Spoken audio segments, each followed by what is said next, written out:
beau-hindman. It is the 7th November 2015. Saturday. Thought I'd have a little fun and stream a little bit of some of my favorite games. I've been out of streaming for a little while.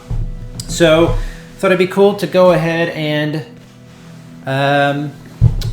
start streaming again just a little bit, having a little fun. I've been really busy, so hopefully I can fit some of this into my schedule again. I like to show off some of the weird or unusual games that a lot of times people don't give much credit to, or they don't really, you might not hear a lot about, but meanwhile they're making a quadrillion dollars. And one of those games is Forge of Empires. Forge of Empires is a game made by InnoGames.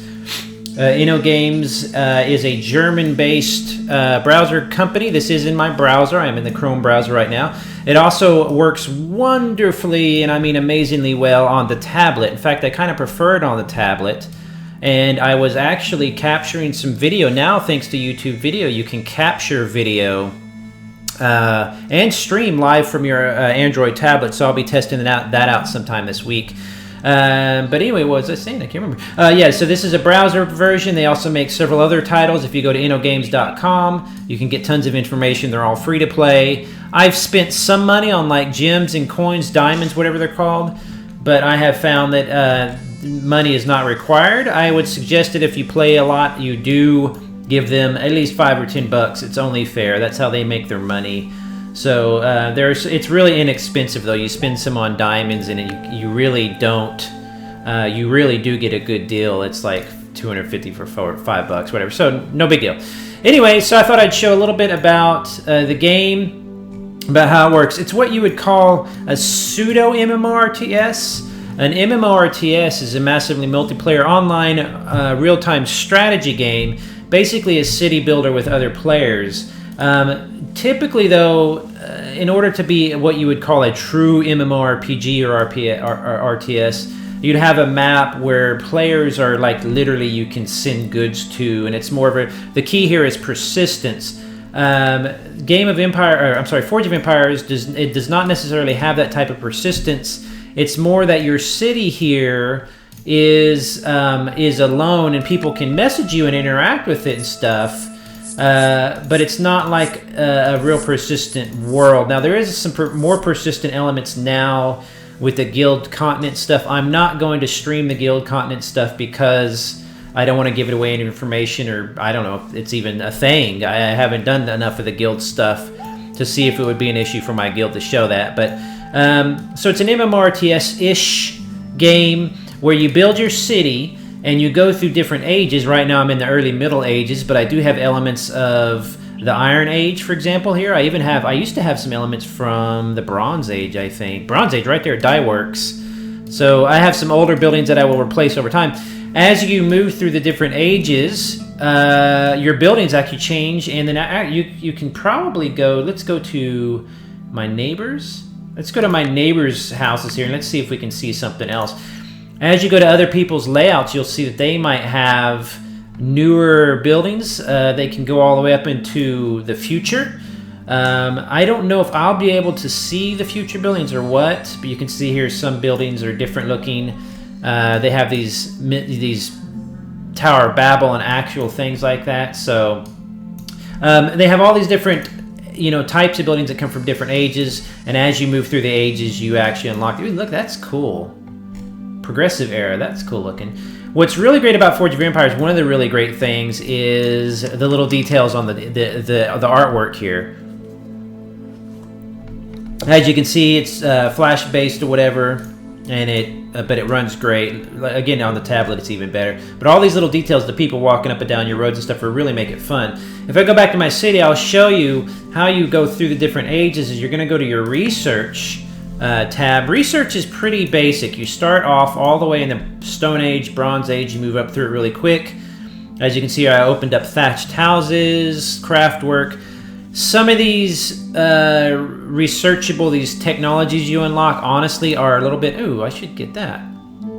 Oh, I got an expansion there. I didn't even do that. I just unlocked an expansion. I'll show you what that means in just a second. I always forget to unlock some of these. But as you go through here, you have to pay certain things to unlock them. Let's say if I go up into the future. Here's one I'm stuck on right now. And you earn these research points up here, and those research points will build over time. As you can see, I earn another point in 25 minutes. And then you put those research points into the different technologies. So for right now, I've put all the research points needed into this technology, mounted archers, which would be great to have, but I still need to unlock them. And I need, I have 18 marble and I need 22, so I'm waiting on 4 more of those. I'll probably trade for those. Here I need 28 ebony and I have 0, but I do have some being produced right now in my ebony marketplace thing. Where is it? Right here. They're making 6 in almost a day and a half. So it's a slow process for the ebony here, but I will probably trade for it eventually. So let's go back to the research. As you open up research, you see you go into, now I'm in the early Middle Ages. Soon I'd be in the high Middle Ages. Trade routes, monotheism, chivalry, blah, blah, blah. Then the late Middle Ages. That'll kind of tell you what's coming up here. Is it going to pop in? There you go. So it shows you what you can open up. And then colonial age, industrial age, progressive era. I think you get modern era, which is tanks and stuff. And then postmodern era, and then the future goes into some tomorrow. There it is, like spaceships and stuff. So combat drones, very cool. So as you go through these technologies, you can see there's a lot to it. It encourages you to trade with other players to get the items needed. It encourages you to build up research. You can also, of course, just buy research if you have to. A lot of people do that. See, I just bought 1 forge point. I got a lot of gold, so I could like buy a ton here. I have all 10 now. And then you spend those research points. Some people are more careful. I just unlock whatever. I just go for it. Oh, look at that. What am I needing? What do I get? What? How do I see there's another expansion? What an expansion does... Oh, I need 5 more. Here, let me do that real quick. I'm going to go ahead and unlock those. Only 1,400 gold? Why not? 4, 5. There we go. So I got 5. If I unlock this, yay! That gives me an expansion. So recently, remember I opened that earlier expansion before? What that means is on my map, I can literally now go in and I have expansions available for gold or diamonds. So I can just spend money. I can expand my territory. Right now I've been building up. I'm going to do that later when I can concentrate on it more. What I decided to do with my city was to put most of the housing over in one area. I like to make mine look realistic. So you see a lot of room I waste for little paths and stuff. I like to make it look realistic. I just think it's cool.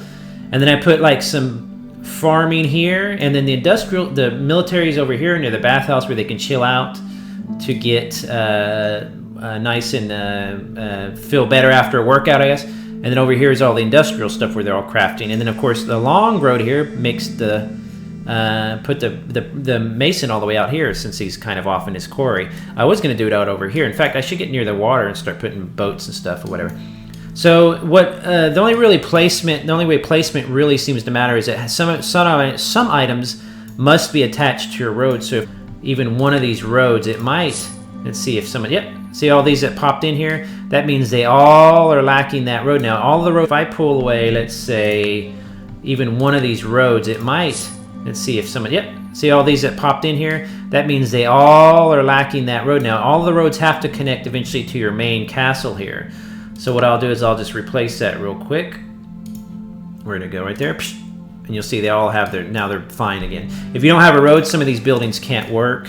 You'll see the people walking along the roads, of course, and the little interesting animations like that. I don't think it matters anything to production, though, the roads, other than stopping people from literally being able to produce. So I don't know. I have to figure it out. But I laid mine out there. You have different buildings like that'll be ornamental. They'll just give you stuff. They'll just add on happiness. Happiness equals gives you better productivity. Right now I've got plenty of happiness, but I like to put a lot of decorations and stuff. Then you have buildings that will be. Let's see here. Let's go down the road. You got residential, which is housing. You've got production buildings, which, give you stuff that you can eventually trade with. There's a pottery, blah, blah, blah. Goods building, which are like, like stone or whatever. Decorative.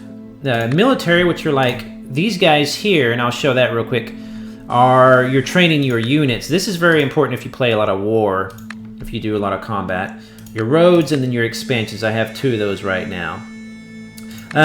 So you find yourself really kind of balancing it out, but it's all really, if you want to get really aggressive with it, you can. But if you want to play casually, I play a few minutes every day, and I really enjoy it. You can do as I do as well. So people can attack you and can take, I believe, some of your goods or some of your gold and stuff. I'm not real sure. But I just kind of chill out. I joined a guild and I just have fun. And I've done it. I played this game for since the beginning, at least beta. But let me show you some of the combat. Basically, when you have your army dudes and dudettes trained up, what you want to do, let's see, I have 3 archers. Let's put another of these guys in here. Another mounted unit. This is your currently selected army. You don't need a huge batch of army. I don't think that you'll ever really get above these numbers. I don't know if you do or not. And then you use these armies either for protection, or you're going to use them out in the field attacking. And I'll show you what that's like. I could kind of keep this selected right now, or I can just go out to the map. The map is where you're going to want to conquer different people for different reasons. For example, this map here, I wanted to unlock because it had a gemstone bonus. So my gemstone creator person gets the gemstone bonus. This one I'm going after right now because I can get an ebony bonus. If I go back to the overview, you see the ebony bonus there. So my ebony maker will actually get quicker production, or more production, I can't remember. I've conquered 2 of these areas. Let's go after this next one. The next screen is basically going to say, all right, here's who you're going to face here. Do you want to infiltrate them for 800 gold? Not a lot of gold, say sure. And what it does is it basically takes their health down just a smidge there on each one, representing spine. You can negotiate with gems, and I believe that you can actually get them to give up. I'm not sure. So I'm going to go to attack, and on the next screen I get to see exactly what they're using. They're using 2 ballistas and some of these mounted guys, which are pretty tough. So I could probably do pretty well with an extra archer, I bet. Archers are great because they have a decent range and can really just pummel these dudes. And I have 2 fast mounted. They're pretty weak, but they're fast. The next unit I'm going to train are mounted archers, which would be awesome. So then you're going to go to the next screen, which is a turn-based screen. If you like turn-based combat, this is really fun. If you want to let it autoplay, you can do that. Some people do that. Excuse me. Some people like to do that so they don't have to think or just burn through it or whatever. So as you can see, my horse has a huge range. But if he was to run there, he would get attacked and killed pretty quickly. So what I like to do with the horses, I'm going to see who's range. See, hey, there, I'm already in their range here. Wow. I believe they can shoot all the way to my people. So let me hide my horse. Some of these areas will get you some bonus to defense, I think. Let's move them here for now. I'll move them together at least. What I'll probably do is rush my horses up to these guys and kill them from behind. So see, my archers are already getting in range. I should probably keep an eye on the archers. They might have a defense. There's an attack bonus if I go here, a +2 because he's on rocks. Here we go. So I'm kind of letting them come to me. Let's move here for now. Some of these guys will get hit pretty quickly. These are my toughest guys, so I'm just going to rush them in. I'm trying to keep them spread out a little bit. Oh, what did he just shoot? He just shot one of my guys. This guy here, this archer. So I really need to get the horses in here fast.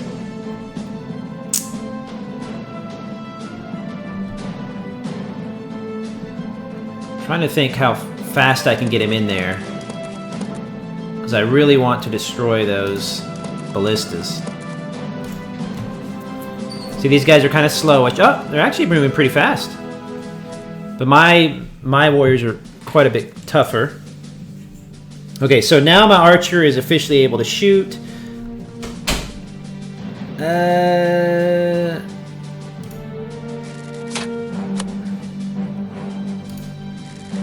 See, they already killed one guy.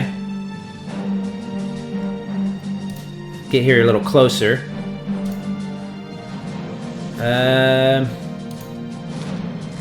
I'm kind of putting him in harm's way here a bit. Let's go ahead and get him up in here. See, these guys are going down pretty quick. So as you can see, each... Oh, who did he shoot? Ah, I killed that archer. And he just shot at that guy. Okay, so now my horses, are they not... They're still not in the range? Ah, I should have got him up there quicker. Why can he not go further than that? Let's get him down here.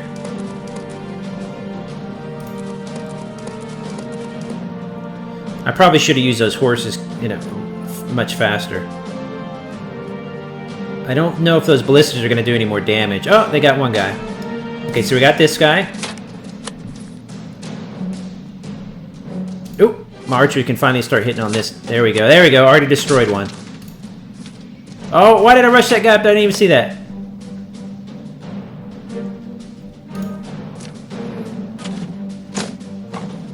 Okay, so see what I'm doing here? You're basically...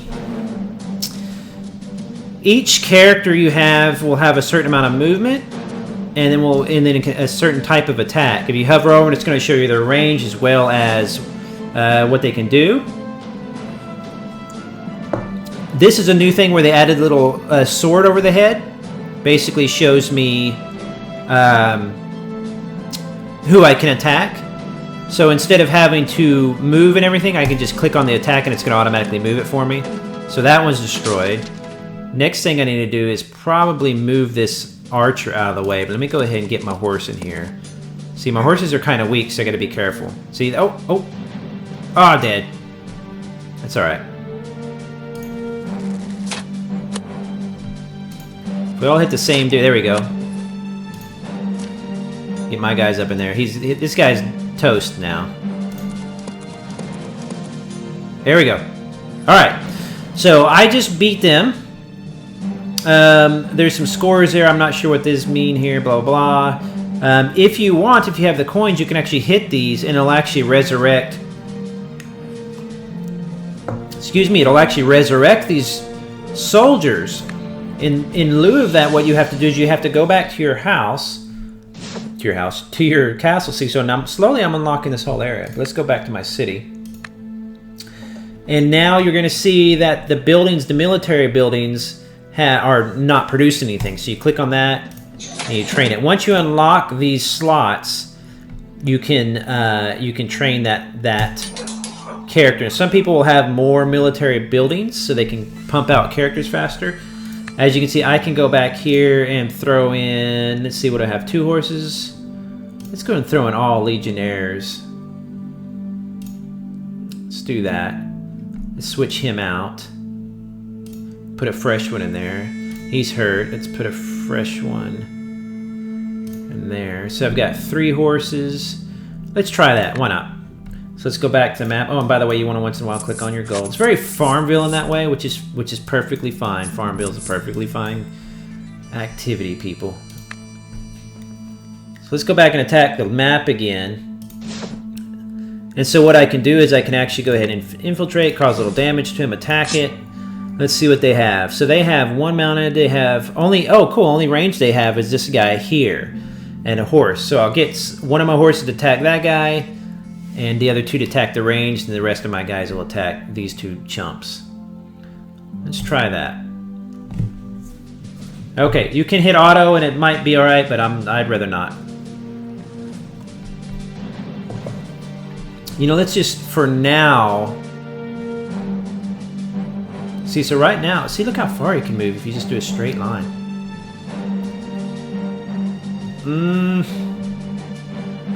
Let's move him to here, just right out of the range of the horse.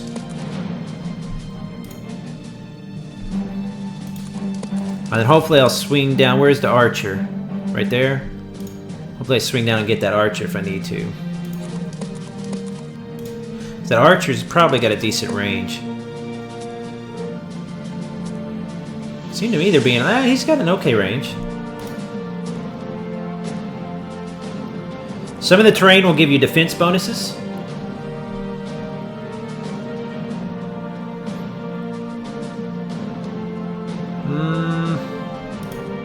Let's move down here and help take care of this guy. Here's the archer. Who did he shoot at? Right here. He hit that dude. That's the only problem, is sometimes it's not real. Let's go to speeds. This is fast? Okay, so this is, there he goes, a little slower. I don't know if we need it that slow. Let's get these guys in the battle. You know, I might run a horse down there and take care of the archer.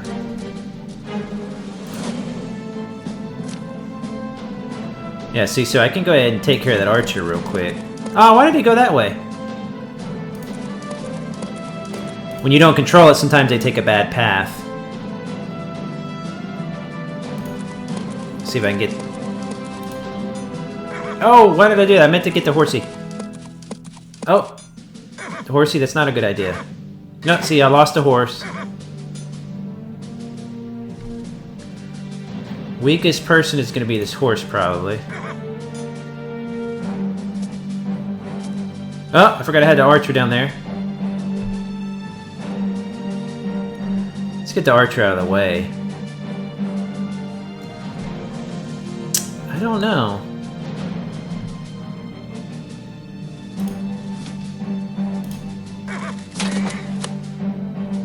Okay. See, these guys here are real tough. So I want to put them in battle as much as I can. See, we already took care of their ranged units, so we should be good. No, they're already dead. Oh, there, I lost a horsey. It's pretty easy to lose horses.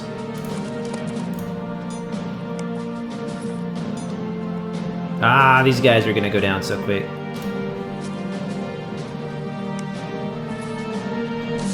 See, so I got my ranged dude here.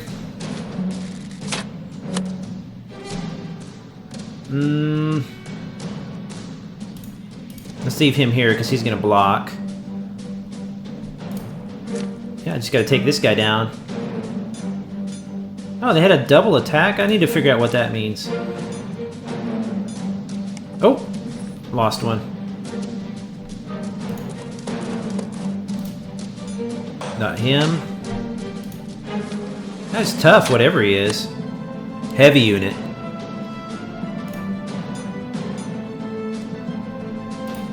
Let's see if we can take him down already. Come on, guys. Dang. There.